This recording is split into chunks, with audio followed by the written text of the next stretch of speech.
वारकरी सांप्रदायिक कीर्तन, प्रवचन, कथा, भजन, चाली ऐकण्याकरिता अध्यात्म सोपान या वारकरी चॅनलला सबस्क्राईब करा. धन्यवाद. रामकृष्ण हरी.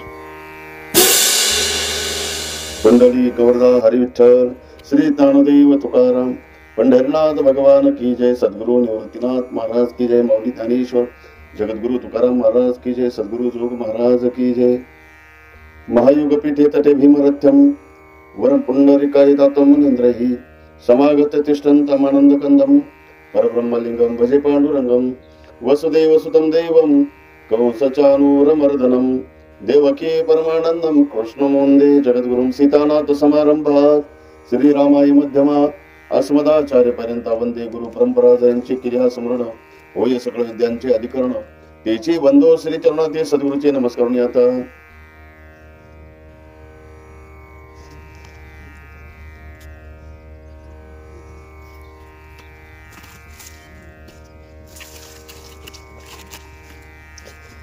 वासंसे जीर्णानि यथा विहाय नवानि गृह्णाति नरोपराणि तथा शरीरानि विहाय जन नन्याति सयाति नवानि दिही.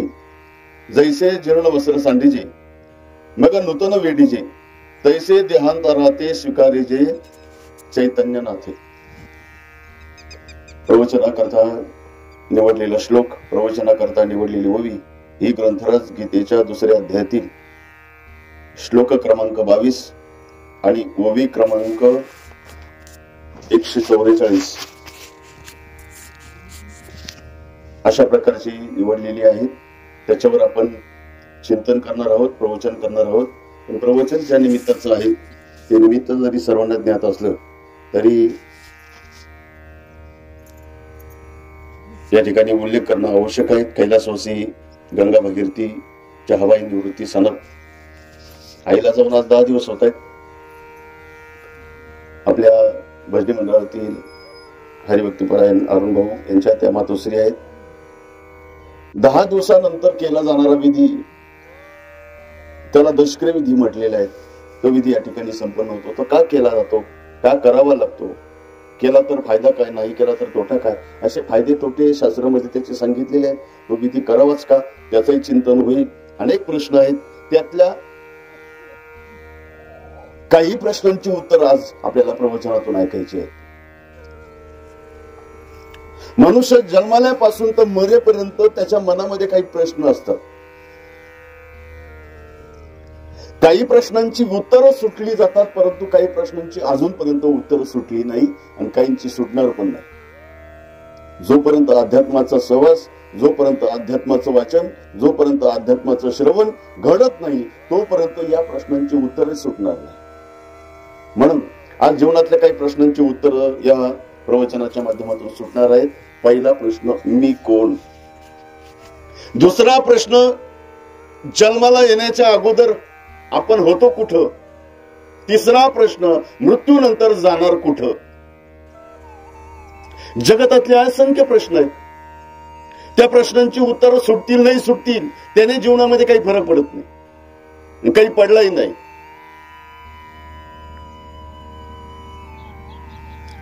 जगातला सर्वात मोठा देश कोणता असा प्रश्न जर विचारला, उत्तर दिलं काय, नाही दिलं काय, आपल्या वैयक्तिक जीवनामध्ये त्याचा काही परिणाम होत नाही. जनरल नॉलेजचे काही प्रश्न असे की त्याची उत्तर आपल्याला माहित नाही, नाही दिली तर पाहिजे तसा तोटा नाही. पण जीवनामधल्या या प्रश्नांची उत्तर मात्र आपल्याला माहिती असावी. मी कोण? कधी केला प्रश्न मनाला विचारलं आपण, मी कोण? मनाला विचारलं कधी जन्माला येण्याच्या अगोदर कुठं होतो? मनाला विचारलं कधी या परिवाराच्या अगोदर मागच्या जन्मामध्ये कोणता परिवार होता? मनाला विचारलं मृत्यूनंतर जाणार कुठं, कुठल्या परिवारामध्ये जाणार, कोणत्या गावामध्ये जन्माला घेणार? काहीच माहित नाही. संपूर्ण जीवन आपलं अज्ञानामध्ये चाललंय. जगद्गुरु तुकाराम महाराज म्हणतात, बाकीचं ज्ञान असो नसो कमीत कमी आपल्या स्वतःचं ज्ञान आपल्याला स्वतःला असावं. तर मी कोण? मग त्या मी कोणचं उत्तर या श्लोकामध्ये दिलेलं आहे. जन्माचं उत्तर या श्लोकामध्ये दिलेलं आहे, मरणाचं उत्तर या श्लोकामध्ये दिलेले आहेत. पहिल्यांदा मी कोण? मी म्हणजे देह ऐकव. तुकाराम महाराज म्हणतात, देह नव्हे मी हे सरे, उरला उरे विठ्ठल. देह आपण नाही, फक्त काही काळापुरता आपण या देहाचा संबंध ठेवलेला आहे. जसा एखादा माणूस यात्रेला जातो, मुक्काम करतो एखाद्या धर्मशाळेमध्ये, आणि धर्मशाळेमध्ये फक्त एक दिवसाकरता ती धर्मशाळा जशी भाड्याने घेतो, रूम भाडे तत्वावर रात्रभर मुक्काम करतो, तसं जीवात्मा या पंचभौतिक दृष्टीची असलेली धर्मशाळा म्हणजे देह काही काळापुरता तो देह या जीवात्मेने घेतलेला आहे. नाही तर देहाचा जीवाचा संबंधच नाही. कधी विचार केलाय का? आपला जर हात मोडला ना, आपला हात जर मोडला, जर कोणी विचारलं का हो काय झालं, माझा हात मोडला म्हणतो. पाय जर मोडला तर म्हणतो माझा पाय मोडला म्हणतो. डोकं फुटलं तर माझं डोकं फुटलं म्हणतो. पण मी कधीच म्हणत नाही मी मोडलं, कधीच म्हणत नाही. पायाला मी मोडलं कधीच म्हणत नाही. डोक्याला मी फुटलो कधीच म्हणत नाही. याचा अर्थ मी वेगळा आहे, डोकं वेगळं आहे, हात वेगळा आहे, पाय वेगळा आहे. नवे नवे तुकाराम महाराज म्हणतात देहच वेगळा आहे.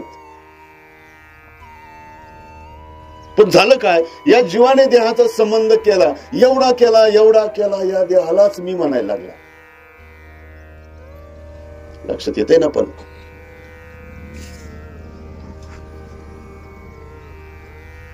देवाने देह दिला आणि त्या देहालाच ज्या वेळेला जीव मी म्हणायला लागतो, त्या दिवसापासून त्या जीवाच्या दुःखाला प्रारंभ झाला.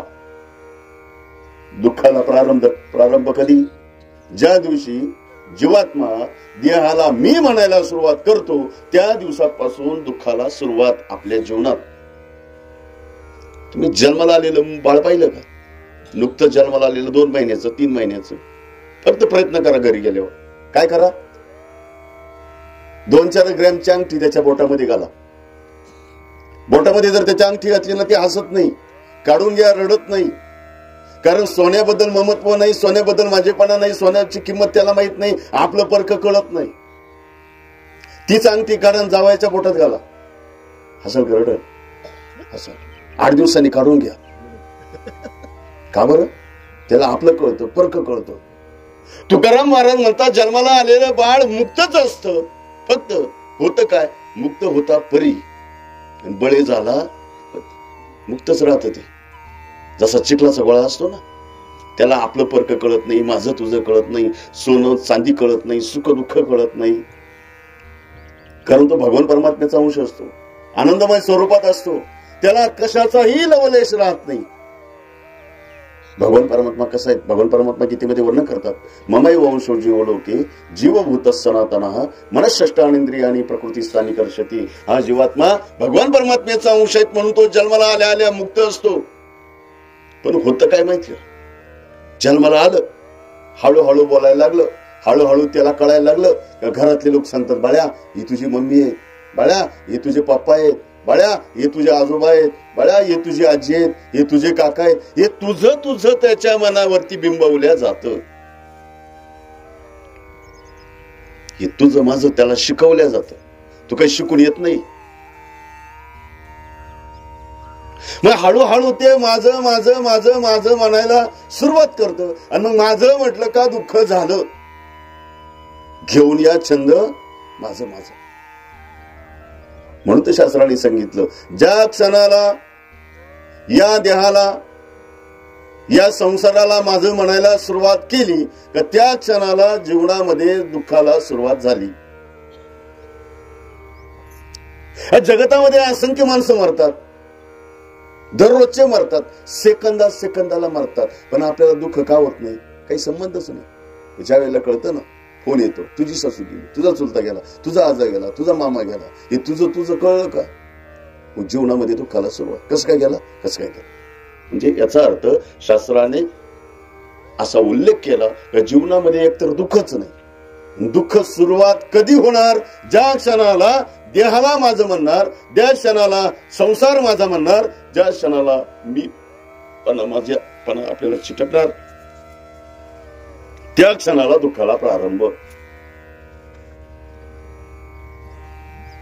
म्हणून जगतातल्या 2-3 प्रश्नांची उत्तर आज या श्लोकातून सुटणार आहे. पहिला प्रश्न, मी कोण? हे जन्म मृत्यू काय? आता हे जन्म मृत्यूचं सांगतो बरं का, आज या श्लोकामध्ये आलेलेच आहेत म्हणून सांगतो.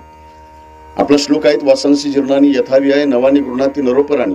याच्या खाली माऊली लिहितात, जैसे जीर्ण वस्त्र सांडीजे मग नूतन वेळीजे तैसे देहांतराते स्वीकारीजे चैतन्य नाते. जन्म मृत्यू म्हणजे काय? माऊली लिहितात, आपल्या अंगामध्ये आपण कपडे घालतो ना, जोपर्यंत चांगले तोपर्यंत घालतो. आता दिवाळी आली का नवीन कपडे घेतात माणसं. मग काय करतात? जुने कपडे टाकून द्यायचे, नवीन कपडे परिधान. आता माझा तुम्हाला प्रश्न आहे, जुना कपडा टाकून द्यायचा आणि नवीन कपडा परिधान करायचा, आनंद व्हायला पाहिजे का दुःख व्हायला पाहिजे? काय व्हायला पाहिजे? आनंद. आपण काय व्यक्त करतो? दुःख व्यक्त करतो. अहो, लग्न आनंदामध्ये चालू आहे, खूप आनंदामध्ये लग्न आहे. नवरीच्या बापाने, नवरदेवाच्या बापाने नवीन कपडे घातले आणि चेहरा पडलेला. एकाने विचारलं, खाऊ काय झालं? नाही म्हणजे नवीन कपडे घातल्यामुळे. असं कधी होतंय का? माऊली तसंच लिहित आहे. माऊली म्हणतात, अरे तू जुना कपडा टाकून देतो, नवीन कपडा तुला परिधान करायचंय, दुःख व्यक्त करू. अशा कितीतरी वेळेला तू कपडे टाकले पण नवीन कपडे परिधान केले, का दुःख व्यक्त करतो? अनेक वेळेला तुला कपडे मिळाले पण टाकूनही दिले, दुःख व्यक्त करण्याची गरज नाही. जसं व्यवहारामध्ये हे कपडे परिधान करतो टाकतो ना, नवीन कपडे घालतो, जुने झाले का टाकतो, नवीन कपडे घालतो, जुने झाले का टाकतो. तसा हा जीवात्मा, मनुष्य देह झाला का बैलाचा जन्म, बैलाचा झाला का कुत्र्याचा, कुत्र्याचा झाला का डुकराचा, डुकराचा झाला का घुशीचा, घुशीचा झाला का म्हशीचा. असे किती जन्म घेतो तो? 84 लाख. 84 लाख जन्म घेतल्यानंतर आपल्याला हा जन्म मिळाला. इथं आल्यावर आपण तोंड सोडून बसतो. कुठे गेली चिठ्ठी? का मिळाली नाही अजून? का देवाने उचललं नाही? विवेक चूडामणी नावाचा ग्रंथ आहे. शंकराचार्य म्हणतात, या जगतामध्ये काय दुर्लभ असेल काय नसेल मला माहित नाही. शंकराचार्य म्हणतात, जगतामध्ये या 3च गोष्टी दुर्लभ आहेत, अति दुर्लभ. दुर्लभम त्रैमे वैतत देवानुग्रह हेतुकम मनुष्यत्वम मुमुक्षुत्वम आणि महापुरुष संश्रया. जगातली पहिली दुर्लभ गोष्ट कोणती माहितीये का? मनुष्य देह.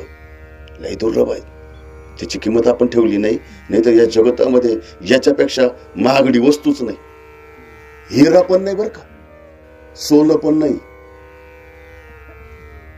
त्या जगतामध्ये सर्वात दुर्लभ गोष्ट मनुष्य देह. मनुष्य देह सोडा, एकनाथ महाराज भागवतामध्ये म्हणतात, या मनुष्य देहामधून गेलेला श्वास परत मिळवायचा असला ना, किती पैसे मोजावे लागतील माहितीये का? कोटी वेचिता सुवर्ण. या देहाचा भागवतामध्ये एकनाथ महाराज म्हणतात, कोट्यावधी मोहरांनी बनवलेला सुवर्णाचा पर्वत जरी दिला तरी गेलेला श्वास परत मिळणार नाही. निश्चित श्वासाची किंमत एवढी. देहाचं वेगळंच गणित आहे.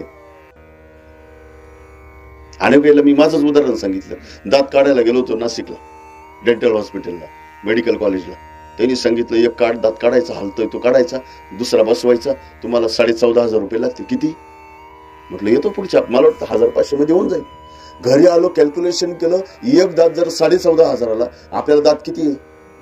कसं काय 32 आहे? जे पहिले पडून गेले दुधाचे ते धरले का तुम्ही? नाही धरले ना, मला माहितच होत. ते का बरं नव्हते काय होते? का बरं धरले नाही तुम्ही? नुसत्या दातांची किंमत एवढी. आज जर हृदयाचं ऑपरेशन करायला गेले ना, मेडिक्लेम असेल तर मग तुमचा विषय सोडा. सर्वसामान्याला जर हृदयाचं ऑपरेशन करायचं असेल 5 लाख रुपये लागतात, 15 लाख रुपये लागतात, 25 लाख रुपये लागतात. कशाचे? नळ्या साफ करायची, हृदयाच्या ऑपरेशन करायचे. मग माऊली लिहितात, अरे रिपेअरिंगची जर किंमत एवढी असेल तर ओरिजिनल पार्टची किंमत किती असेल? असे ओरिजिनल पार्ट देहामध्ये किती बसवले, कशा कशा ठिकाणी बसवले, कसं कसं कार्य करतात. बरोबर का नाही? डोळ्याच्या ठिकाणी डोळे, कानाच्या ठिकाणी कान, नाकाच्या ठिकाणी नाक, तोंडाच्या ठिकाणी तोंड. आता एक कान जर इथं कपाळावर बसवले असते, दादाने चष्मा कुठे अटकवला असता? बांधून घ्यावा लागला असता. म्हणजे भगवान परमात्म्याने या देहाची रचना नियोजनपूर्वक केलेली आहे. एवढा दुर्लभ असणारा मनुष्य देह आणि आपल्याला मिळाला एवढा दुर्लभ तिची गणती भागवतामध्ये गीतेमध्ये वर्णन केलेले आहे. मग त्याच्याबद्दल आपण दुःख व्यक्त करतो. त्या काशीमध्ये कबीर महाराज होते. अनेक हिंदी संतांनी वर्णन केलेले आहेत. किती जग उलट आहे पाहणं, किती उलट आहेत. बाळ घरामध्ये 12 वर्ष झाले लग्नाला आणि 12 वर्षानंतर ज्या वेळेला घरात मुलगा येतो जन्माला, घरातले लोक हसतात का रडतात? हसतात. आणि जो जन्माला येतो तो रडतो. का बरं? विचार केला कधी? महाराज म्हणतात, जब हम पैदा हुए जग हसे हम रोए. काय? जब हम पैदा हुए जग हसे हम रोए. जन्माला येतो ना ते बाळ रडतं. का बरं रडतं माहितीये का? इथून मागे तेच संसार भोगला, इथून मागे तेच दुःख भोगलं आणि आता जन्माला आल्यानंतर सुद्धा काय त्याच्यातच पडलो म्हणून तर रडतं. आणि रडता रडता म्हणतं ते कोहम कोहम. को म्हणजे मी कोण, अहम म्हणजे मी, को म्हणजे कोण, मी कोण, मी कोण. आता ते वेदातले 4 महावाक्य आहेत. अहम ब्रह्मस्मी, तत्वमसी, प्रज्ञानम ब्रह्म, अयम आत्मा ब्रह्म, अशी 4 महावाक्य. त्याचे उत्तर आहे मी कोणची.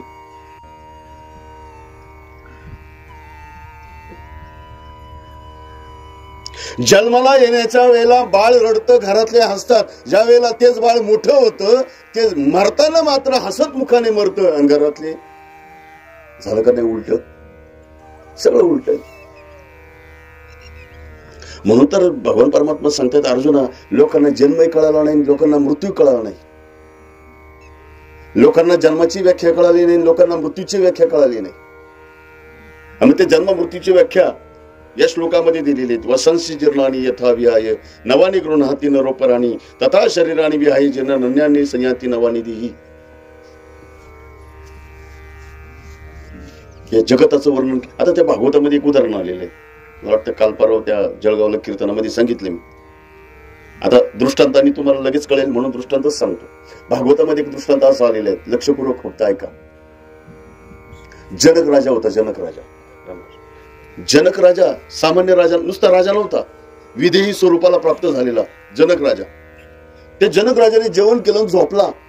झोपेमध्ये पडलं त्याला स्वप्न.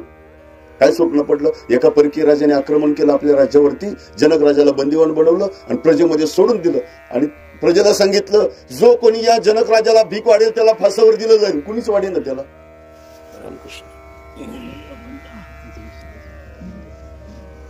दृष्टांत लक्षात आला ना? जनक राजा स्वप्नामध्ये भिकारी झाला, गल्लीबोळातून भीक मागू लागला. पण ज्याने आक्रमण केलं ना त्यांनी प्रजेला सांगून ठेवलं या जनक राजाला जर भीक वाढली फासावर दिलं जाईल. हे सगळं स्वप्नामध्ये जनक राजा पाहतो. मग तो जनक राजा गल्लीबोळातून भाकरीचा तुकडा वाडा, भाजी वाडा, अमकं वाडा, तमकं वाडा. पण जनक राजाला कुणीच काही वाढत नव्हतं. या घरातून त्या दारात, त्या दारातून त्या दारात, डोळ्यामध्ये अश्रू येते. विचार करतो जनक राजा, एकेकाळचा लाखो लोकांना जेवण देणारा, अन्नदान करणारा, आज आपल्यावर काय वेळ आली. डोळ्यामध्ये अश्रू येतोय आणि तेवढ्यामध्ये 12चा टोल वाजतो आणि राजाला जाग येते. बघतो तर काय आपण तर गादीवर, गुलाबाच्या पाकळ्यांवर. मग तो राजा विचार करतोय स्वप्नामध्ये भिकारी झालो ते खरं का आता जागृतीमध्ये राजात हे खरं? बरं स्वप्नामध्ये भिकारी पण म्हणावं तर खोटं म्हणावं तर डोळ्याला पाणी आलेलं आहे. जागृतीमध्ये सुद्धा बरं जागृती खोटी म्हणतो डोळ्याला पाणी, स्वप्न खोटं म्हणतो डोळ्याला पाणी.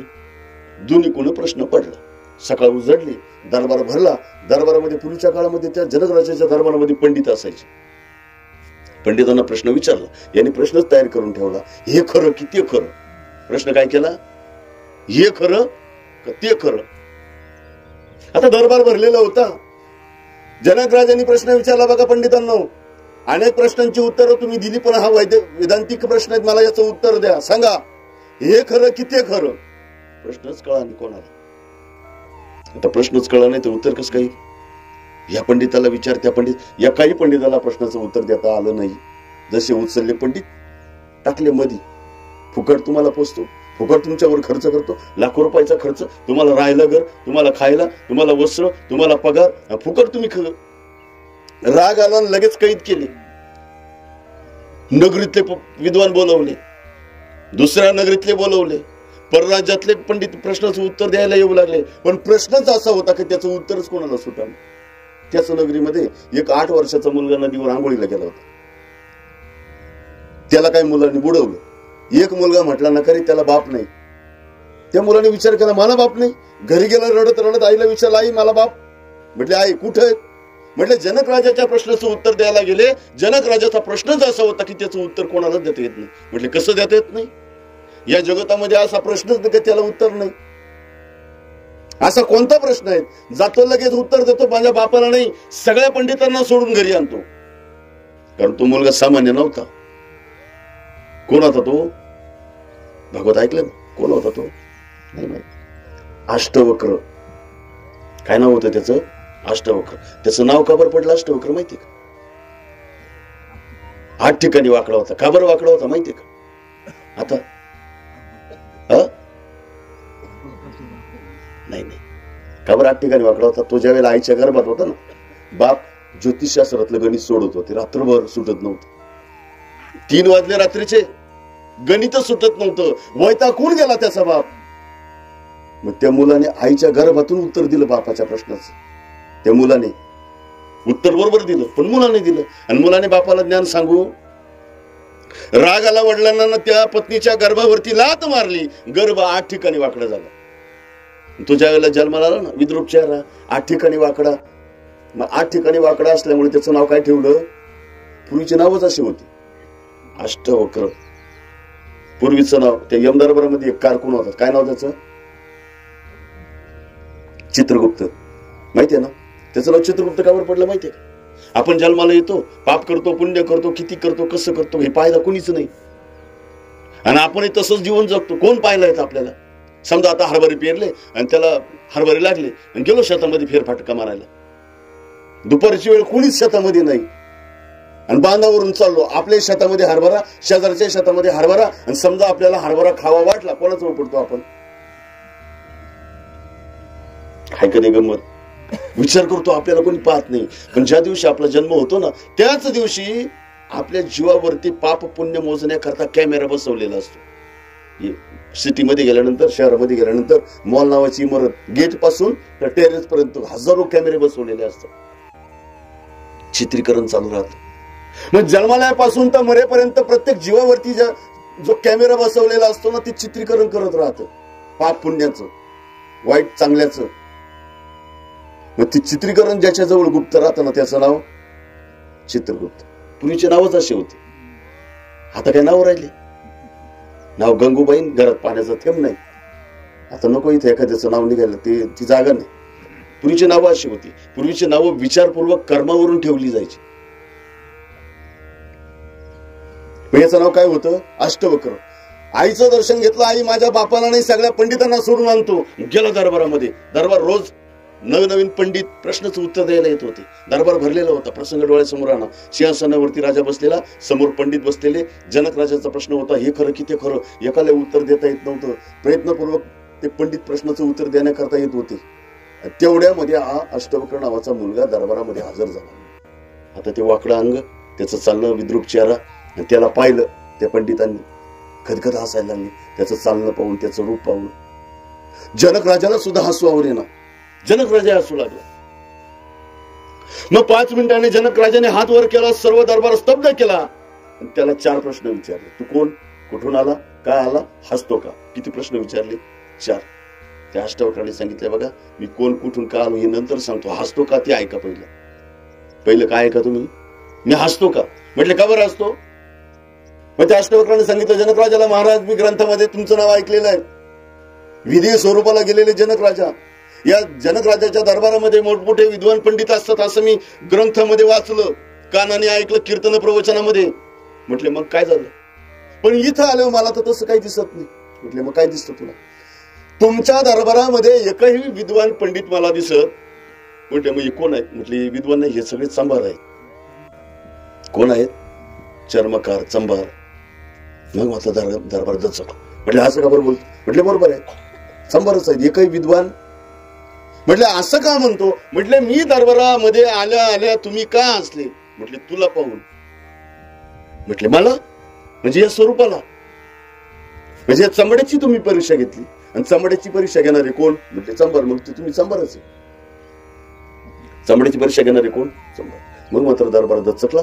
जनकराजाला सांगितलं, मी या नगरीतला अष्टावक्र नावाचा मुलगा आहे, माझ्या बापाला नाही सगळ्या पंडितांना सोडायला आलो, विचारा तुमचा प्रश्न. आणि जनकराजाचा प्रश्न ठरलेला होता काय, हे खरं की एका सेकंदात उत्तर दिलं जसं हे तसंच ते. बाकीच्यांना हेही कळलं नाही, बाकीच्यांना तेही कळलं नाही. जनकराजा म्हटलं, अरे जसं ते तसं ते म्हणजे काय. म्हटले, मग तुम्ही सांगा हे खरं की ते खरं म्हणजे काय. जनकराजाला सांगावं लागलं, ही म्हणजे जागृती आणि ते म्हणजे स्वप्न. काय सांगावं लागलं, ही म्हणजे जागृती आणि ते म्हणजे स्वप्न. अष्टावक्राने सांगितलं बरोबर आहे. जसं स्वप्न जागृतीमध्ये आल्यानंतर मिथ्या ठरतं म्हणजे खोटं, बरोबर का नाही. स्वप्नामध्ये जर 50 लाखाची लॉटरी लागली, बँकेत केल्यावर मिळते का, त्याला मिळत नाही. इकडं नाही मिळत का, इकडं नाही कुठंच नाही. पण मी सांगितलं त्याप्रमाणे तुम्ही वागली तर मिळेल. स्वप्नामध्ये जर 50 लाख रुपयाची लॉटरी लागली, सकाळी उठून बँकेत नाही जायचं, स्वप्नातल्याच बँकेत जायचं, मग मिळेल का नाही, मिळेल ना. कारण ती अवस्था सांगितलेली, जागृती, स्वप्न, सुषुप्ती, या ज्या ज्या अवस्थेमध्ये मनुष्य जो त्या ज्या अवस्थेमध्ये राहतो त्या वेळेला ती अवस्था खरीच वाटते. स्वप्नाच्या अवस्थेमध्ये जर आपण राहिलो तर स्वप्न जोपर्यंत आहे तोपर्यंत ते खरं वाटतं. ज्या वेळेला जाग येते त्यावेळेला ती स्वप्न खरं खोटं ठरतं. जनकराजाचा प्रश्न होता, हे खरं की ते खरं. अष्टावक्रांनी सांगितलं, जसं हे स्वप्न जागृतीमध्ये आल्यानंतर मिथ्या ठरतं, जसं हे तसंच ते. म्हणजे जागृती सुद्धा, आता ही आपण जागृतीमध्ये आहेत, खरी का खोटी. तुम्ही जागे का झोपेल, आता जागे का झोपेल तुम्ही, जागे. मी सिद्ध करून देऊ का तुम्ही झोपेल आता, खरं करू, बरं सिद्धच करून देतो, ऐकाच. आता या जगतामध्ये 2 तत्व आहेत, एक आहे संसार आणि एक आहे देव. 2 तत्व, बरं फक्त 2च आहे, संसार आणि देव. याच्यातलं खरं काय खोटं काय. संसार खोटा असं माऊली सुद्धा वर्णन करतात. लटिका व्यवहार सर्व हा. शंकराचे सुद्धा सांगतात, श्लोकार्धेन प्रवक्ष्यामि यदुत्तम ग्रंथ कोटिबी ब्रह्म सत्यं जगद मिथ्या. शंकराचार्यांनी पण सांगितलं, जगतामध्ये 2 तत्व आहेत, एक संसार आणि एक देव. याच्यातलं खोटं काय संसार आणि खरा काय देव. आता तुम्ही सांगितलं बरं. आता माझा तुम्हाला प्रश्न आहे, संसार खोटा आणि देव खरा, आपल्या आयुष्यातला काळ तुम्ही जास्तीत जास्त कोणाला दिला, खऱ्याला का खोट्याला. तुम्ही जागे का झोपेले, कसं काय म्हणता जागे. म्हणून तो आता काकड चालू आहे गावामध्ये. तुकाराम महाराज, नामदेव महाराज तुम्हाला जागा करतायत, उठा जागेवर. आता हे झोपणाऱ्यांना नाही जागा करत, हे जाग राहणाऱ्यांना जागा आहेत. उठा जागे वारे आता, स्मरण करा पंढरीनाथा, भावे चरणी ठेवा माता, चुकवा व्यथा जन्माच्या. ते तुम्ही रात्री झोपले सकाळी उठले, हे कायमचं चालू राहणार आहे. पण आता जागृतीमध्ये सुद्धा जागृती सांगितली. ही जागृती कधी, जागृतीतली जागृती सांगितली तुकाराम नामदेव महाराजांनी. जागृतीतली जागृती तेव्हा ज्या वेळेला आत्मस्वरूपाचं ज्ञान होईल, ज्या वेळेला स्वतःचं ज्ञान होईल, ज्या वेळेला देहाचं ज्ञान होईल, ज्या वेळेला आत्मेचं ज्ञान होईल, ज्या वेळेला संसाराचं ज्ञान होईल, त्यावेळेला खरी जागृती. नाही तर असे किती डोळे उघडे ठेवले, तुमची जागृती नाही, हे तुमचं झोपेतच चाललंय.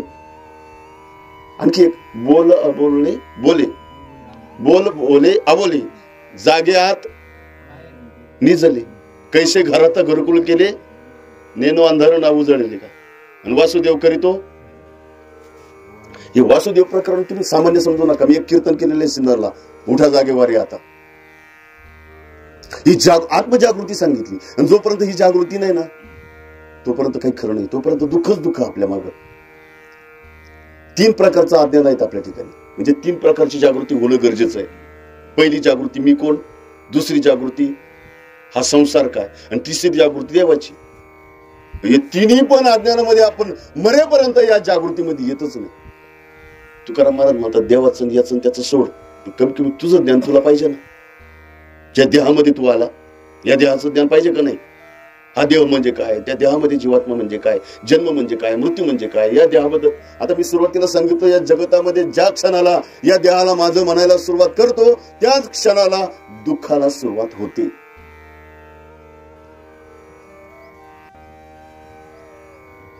त्याने पहिला मी उदाहरण सांगितलं. एका गावामध्ये साधू होता. तो साधू रोज गावामध्ये यायचा आणि रोज आश्रममध्ये जायचा. मग तो जाता जाता एका पारावर बसलेल्या मंडळीने त्याची निंदा केली, त्याला शिवी दिली. शिष्य मंडळी म्हटले, गुरुजी तुमची निंदा करताय, तुम्ही नुसतं जर त्याच्याकडे पाहिलं ना राख होऊन जाईल त्याची. तुम्ही गपचूप घरी चाल, गपचूप आश्रमात चाल. आश्रमात गेल्यानंतर गुरुजींना विचारलं शिष्यांनी, का हो गुरुजी तुमच्यामध्ये तपश्चर्या आहे, तुमच्यामध्ये ताकद आहे, का त्याचं भस्म केलं नाही? गुरुजींनी सांगितलं का करायचं. मग त्याने सांगितलं, शिष्याने सांगितलं, गुरुजी तुमची निंदा केली. म्हटले निंदा कोणाची केली? माझी. म्हणजे कोणाची केली? या देहाची केली का आत्म्याची केली? बरं, देहाची निंदा जर करत असेल तर देहाची निंदा आम्ही करतो. शरीर रोगाचे, शरीर दुर्गंधीचे, नाही पवित्र या शरीराची निंदा आमचे संतही करतात आणि आम्ही करतो. काय वाईट वाटायचं कारण आहे? बरं, दुसरी निंदा आत्म्याची जर निंदा करत असेल, आत्म्याची निंदा होत नाही. कारण आत्मा कसा आहे? आत्मा दिसतही नाही. आत्मा नैनन छंदती शस्त्रांनी नैनन दहती पावका. तो आत्मा कापल्या जात नाही, दिसत नाही. बरं ते जाऊ द्या, कापायचं दिसायचं तिथं लांबडी. त्याचा माझा आत्मा एकच ना. गीतेमध्ये 15 अध्याय जीवलोके जीवभूत सनातन मनःष्टानेंद्रिय आणि प्रकृती स्थानी करशती. त्याचा माझा जर आत्मा एकच असेल, त्यांनी निंदा माझी केली का त्याची केली का? एकच आहेत ना. वाईट वाटायचं काय कारण आहे? म्हणून साधू आणि संत यांना कधी सुखही होत नाही, कधी दुःखही होत नाही. कारण या देहाबद्दल, या संसाराबद्दल मीपणा, माझेपणा सोडलेला आहे. सुरुवातीला प्रमाण येऊन गेलं, आपण दुःखी का आणि संत सुखी का? आपण दुःखी का? मुक्त होता परी बळे जाणा बद्ध आणि घेऊन या चंद माझे माझे म्हणून दुःखी. आणि साधू संत सुखी का? तर गीतेमध्ये श्लोक आलेले आहेत. तुल्य निंदा स्तुती नमवणी संतुष्ट येणं केनाची. त्यांना स्तुती सारखी, निंदाई सारखी, त्यांना सुखही सारखं, दुःखही सारखं, त्यांना सोनही सारखं, माती सुद्धा. त्या पंढरपुरामध्ये एक संत होऊन गेले, राखा बंका आणि वंका. जंगलामध्ये त्यांचा नित्यनेम असा, लाकडी गोळा करायची, मुळी बांधायची, गावात विकायची, त्याच्यावर त्यांचा उदरनिर्वाह. एक दिवस रुक्मिणी मातीने विचारलं, देवा अनेक भक्तांना तुम्ही दिलं, उपमान्याला दुधाचा सागरच देऊन टाकला, ध्रुव बाळाला आढळ पदक दिलं, सुदामाला सुवर्णाची नगरीच दिली, या संतांना काहीतरी द्या.